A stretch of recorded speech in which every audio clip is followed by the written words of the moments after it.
अगर आपको ये लैपटॉप जो कि अभी 90,000 1 लाख का आता है आपको 30,000 में मिल जाए तो आपकी ज़िंदगी नहीं बदल जाएगी। और लग रहा है कि एक्चुअल में अभी ऐसा होने वाला है। अनिल अग्रवाल इंडिया के नए मुकेश अंबानी बनेंगे और उनकी कंपनी वेदांता इंडिया का नया जियो बनेगा। तो इंडिया जो कि अभी तक सिर्फ अपने इंटरनेट और सॉफ्टवेयर कंपनीज के लिए जाना जाता था, बहुत जल्द अपने हार्डवेयर और मैन्युफैक्चरिंग कंपनीज के लिए जाना जाएगा। सब कुछ हम डिटेल में डिस्कस करेंगे। शुरू करते हैं वीडियो को। अब मोबाइल और मोबाइल इंटरनेट इंडिया में काफ़ी टाइम से है और ज़्यादातर अमीर लोग ही इसको एक्सेस कर पाते थे। 2014 में अगर आप देखेंगे 1 GB डेटा का कॉस्ट 268 रुपीज़ होता था, जो कि हम पूरा 1 महीने चलाते थे। फिर मोटा भाई अंबानी का दिमाग खिसका, उन्होंने 1,50,000 करोड़ रुपए इन्वेस्ट करके जियो बनाया, जो कि दुनिया का सबसे बड़ा 4G नेटवर्क है।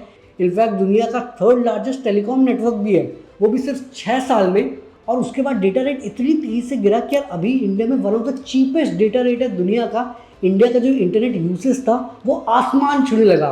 अभी अगर आप देखेंगे इंडिया के करीब 700 मिलियन लोगों के पास इंटरनेट एक्सेस है और यही रीज़न है कि यार इंडिया में जियो के आने के बाद इंटरनेट स्टार्टअप की ग्रोथ अलग लेवल पे होने लगी। और तभी आप देखेंगे यार इंडिया में पिछले साल 100 यूनिकॉर्न्स हो गए, प्लस इंडिया दुनिया का 3rd लार्जेस्ट स्टार्टअप इकोसिस्टम बन गया, क्योंकि अब इतने सारे यूजर्स के पास इंटरनेट एक्सेस हैं तो ये सब स्टार्टअप के प्रोडक्ट्स और सर्विसेज को यूज़ कर रहे हैं। बट अभी भी अगर आप देखेंगे हम मोबाइल को as a consumption device use कर रहे हैं, ना कि कुछ क्रिएट करने के लिए यूज़ कर रहे हैं, क्योंकि मोबाइल में क्रिएट करना काफ़ी मुश्किल है। अगर आपके पास लैपटॉप आ जाए तो आप कोड करके बढ़िया से सॉफ्टवेयर बना सकते हो या फिर ज़बरदस्त वीडियो एडिटिंग, ग्राफिक्स, काफ़ी सारा काम कर सकते हो।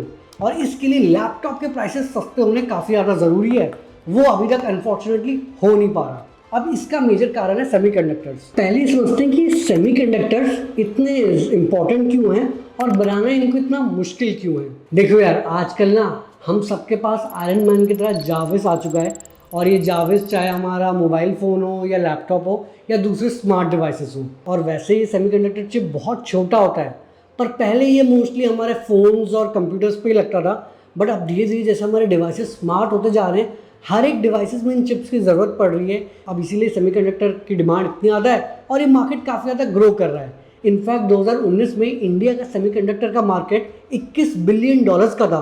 वर्ल्ड वाइड अगर आप देखेंगे तो 2019 में ये 439 बिलियन डॉलर्स का था, पर ये नंबर काफ़ी तेज़ी से ग्रो कर रहा है। इनफैक्ट 2021 तक ये इंडिया का मार्केट 27 बिलियन डॉलर्स क्रॉस कर गया। बताया जा रहा है कि 2026 तक ये मार्केट 64 बिलियन डॉलर्स टच करने वाला है। और पैंडेमिक के बाद चिप शॉर्टेज की जो प्रॉब्लम आई, उससे सारी कंट्रीज को समझ आ गया कि यार चिप्स कितने ज़्यादा इंपॉर्टेंट है। दूसरी तरफ यूएस चाइना लड़ते रहते हैं, तो अगर हम इन्हीं पे ही चिप्स के लिए डिपेंडेंट हो गए तो हमारा फ्यूचर काफ़ी ज़्यादा खतरे पे है। अब सवाल आता है कि यार ये इंडिया में चिप्स क्यों नहीं बन पाते हैं। अब इसके 3 मेन कारण हैं। पहला है इनिशियल सेटअप कॉस्ट। एक बेसिक सी चिप फैक्ट्री सेटअप करने के लिए आपको 8 से 10 बिलियन डॉलर्स चाहिए। उसके बाद आपको स्पेशलाइज्ड मशीन्स लगानी पड़ेगी जिनका cost hundreds of thousands of dollars होगा, और ऐसा पैसा बहुत ही कम कंपनीज और लोगों के पास है। दूसरा अपग्रेडेशन। अब क्योंकि यार हमारे इलेक्ट्रॉनिक्स आइटम्स हर साल अपग्रेड हो रहे हैं, जिसमें हर साल लेटेस्ट चिप्स यूज़ हो रहे हैं, तो कंटिन्यूसली इन कंपनीज को अपना टेक्नोलॉजी, मशीन सब कुछ अपग्रेड करना पड़ता है। इनफैक्ट TSMC तो यार इस साल 28 बिलियन डॉलर्स सिर्फ अपग्रेडेशन में ही इन्वेस्ट करने जा रही है ताकि वो अपना मार्केट लीडरशिप मेंटेन कर पाए। तीसरा गवर्नमेंट सपोर्ट। अब क्योंकि यार इसमें वैसे ही इतना ज़्यादा पैसा खर्च होने जा रहा है, इसमें लैंड की भी काफ़ी ज़्यादा रिक्वायरमेंट होती है, तो इसमें कंपनीज चाहती है कि यार गवर्नमेंट सब्सिडी दे, क्योंकि ऑलरेडी उनका इतना ज़्यादा खर्चा हो चुका है। इसके अलावा एक स्टेबल एनवायरनमेंट भी चाहिए, क्योंकि जब आप सेमीकंडक्टर फैक्ट्री सेटअप करते हो आपको 24/7 365 इलेक्ट्रिसिटी चाहिए, प्लस प्योर वाटर और ऐसे दूसरे इंफ्रास्ट्रक्चर भी चाहिए। तो ये सारी चीज़ें एक साथ प्रोवाइड करना इतना भी आसान नहीं है। तभी इंडिया में सेमीकंडक्टर बन नहीं रहे थे। बट कोविड के बाद गवर्नमेंट सीरियस हो गई और फिर उन्होंने 76,000 करोड़ का सेमीकंडक्टर का PLI यानी परफॉर्मेंस लिंक्ड इंसेंटिव स्कीम लेके आई, जिसमें वो चाहती थी कि यार सेमीकंडक्टर कंपनीज इंडिया में आकर अपना मैन्युफैक्चरिंग सेटअप करें। अब इससे फ़ायदा ये होगा कि यार इंडिया का ये जो मैन्युफैक्चरिंग वाला इंडस्ट्री है ना, वो भी काफ़ी ज़्यादा ग्रो करेगा और इससे एम्प्लॉयमेंट अपॉर्चुनिटीज़ भी बढ़ेगी। और वैसे भी अगर आप देखेंगे चाइना का मैन्युफैक्चरिंग इंडस्ट्री 3 ट्रिलियन डॉलर्स का है, इंडिया का उसका 10 टाइम्स कम सिर्फ 300 बिलियन डॉलर्स का है। पर सेमीकंडक्टर मैन्युफैक्चर करना काफ़ी मुश्किल है, इसीलिए आप देखेंगे कि यार पहले तो यार कई सारे कंपनीज ये सब मैन्युफैक्चर करते थे। ऑलमोस्ट 25 कंपनीज एक टाइम में सेमीकंडक्टर्स मैन्युफैक्चर करते थे। बट कंपटीशन और कॉस्ट इतना ज़्यादा बढ़ गया कि अभी सिर्फ 3 कंपनीज TSMC, सैमसंग और इंटेल ही मैन्युफैक्चर कर पाते हैं। बट गवर्नमेंट को लगा कि यार अब इतनी अच्छी स्कीम दी है तो कंपनीज आके अपना फैक्ट्री सेटअप करेंगी, बट ऐसा हुआ नहीं। TSMC ने बोला कि भैया हम अपना यूएस में फैक्ट्री सेटअप करेंगे, क्योंकि वहाँ पे उनको और ज़्यादा इंसेंटिव्स और पैसे मिल रहे थे। सैमसंग ने बोला कि यार ऑलरेडी हमने दुनिया का सबसे बड़ा मोबाइल फ़ोन फैक्ट्री सेटअप कर दिया है और हम इतना रिस्क लेंगे नहीं। इंटेल का तो यार ऑलरेडी R&D सेंटर बैंगलोर में है ही, तो कोई भी कंपनी रिस्क लेने को तैयार नहीं थी। और बाकी इन सारी कंपनीज को एक लोकल पार्टनर भी चाहिए जो उनकी मदद करे। इसमें अगर आप देखेंगे मोटा भाई अंबानी ने ऑलरेडी 1,50,000 करोड़ जियो में इन्वेस्ट कर दिए हैं, तो और इतना ज़्यादा इन्वेस्ट करना इतना आसान नहीं है। दूसरी तरफ अदानी ने और सारी चीज़ों में इन्वेस्ट कर रखा है, और टाटा चिप इंडस्ट्री में घुसना चाहता था, बट अभी यार वो मोस्टली ईवी में फोकस कर रहे हैं। तो तभी आप देखेंगे कि यार जो सबसे बड़े कॉन्ग्लोमरेट और सबसे अमीर लोग हैं वो भी इस फील्ड में इतना इंटरेस्ट ले नहीं रहते, क्योंकि रिस्क बहुत ज़्यादा है। अब इस टाइम में गेम को बदलने के लिए आते हैं अनिल अग्रवाल। अब ये भी यार हमारे मोटा भाई अंबानी की तरह कॉलेज ड्रॉप आउट है। अब अनिल अग्रवाल ने अपने पापा का एल्यूमिनियम कंडक्टर का बिजनेस ज्वाइन किया, और उसके बाद वो उस बिजनेस को काफ़ी तेजी से ग्रो करने लगे। फिर उन्होंने एक सिंपल फंडा निकाला, जो भी PSUs डूब रहे होते थे और गवर्नमेंट उनको बेच रही होती थी, वो उनको खरीद लेते थे और फिर उनको नेक्स्ट लेवल पे ग्रो कर लेते थे। तो ऐसे उन्होंने अपना नेचुरल रिसोर्सेज का कॉन्ग्लोमरेट बनाया। पर अगर आप पिछले कुछ सालों से देखेंगे उनका नेटवर्क काफ़ी हद तक गिर गया है। अभी करीब उनका नेटवर्क $2 बिलियन का है, और इसका मेजर कारण ये था कि गोवा में जो उनका सेसा माइंस था उस पर सुप्रीम कोर्ट ने रोक लगा ली है। कॉपर फैसिलिटी जो टूटीकोरिन तमिलनाडु पे है वो भी अभी बंद पड़ा हुआ है। तो अनिल अग्रवाल को समझ आ गया कि यार सिर्फ नेचुरल रिसोर्सेज पे अगर वो फोकस करेंगे और दूसरी जगह पे डाइवर्सिफाई नहीं करेंगे तो नेक्स्ट लेवल पे ग्रो करना काफ़ी मुश्किल है, और वो अपना नेक्स्ट अपॉर्चुनिटी ढूंढ ही रहते हैं।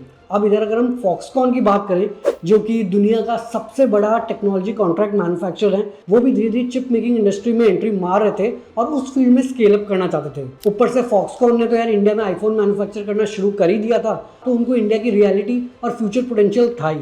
और यहाँ पे गेम बदला, और अनिल अग्रवाल के वेदांता और फॉक्सकॉन ने सोचा कि क्यों ना हम दोनों जॉइंट वेंचर करके सेमीकंडक्टर मैन्युफैक्चरिंग इंडिया में शुरू करें। और इसके बाद फाइनल डिसीजन लिया गया, और वेदांता ने बोला है कि यार वो 1,54,000 करोड़ इन्वेस्ट करने वाले हैं। Foxconn of course technology support provide करेगा ही, और उनका एम है कि 28 नैनोमीटर चिप्स अगले 2 साल में वो प्रोड्यूस करना शुरू कर देंगे। अब सीधा यार आईफोन के 5 नैनोमीटर चिप्स थोड़ी बनाएंगे, क्योंकि इसकी चिप को बनाने के लिए इनिशियल इन्वेस्टमेंट ही $200 मिलियन की लग जाती है। इसीलिए सिर्फ TSMC और सैमसंग ही ऐसे चिप्स बना पाते हैं। पर इसके अलावा भी वेदांता खुद से एक डिस्प्ले मैन्युफैक्चरिंग यूनिट बनाएगा, क्योंकि आजकल सारे इलेक्ट्रॉनिक्स के साथ हम इस ग्लास के टच स्क्रीन के थ्रू तो इंटरैक्ट करते हैं। तो उस चीज़ में वेदांता को ऑलरेडी एक्सपीरियंस है, क्योंकि उनकी कंपनी एवेंस्ट्रेट ऑलरेडी चाइना ताइवान में डिस्प्ले ग्लास बनाती है, और वो दुनिया के 4th largest display glass producer है। इसके अलावा उनकी कंपनी स्टेरलाइट टेक्नोलॉजीज जो है वो टेलीकॉम कंपनीज के साथ काम करती है, और वो भी 5G पे फोकस कर रहे हैं। दुनिया के लार्जेस्ट ऑप्टिकल फाइबर प्रोड्यूसर हैं। तो इसका फ़ायदा ये होगा कि यार ये एक पूरा इकोसिस्टम बिल्ड कर रहे हैं, जिसमें सिर्फ चिप ही नहीं बल्कि डिस्प्ले ग्लास, ये सारी चीज़ें बनेगी, जिससे ओवरऑल कॉस्ट काफ़ी ज़्यादा कम हो जाएगा।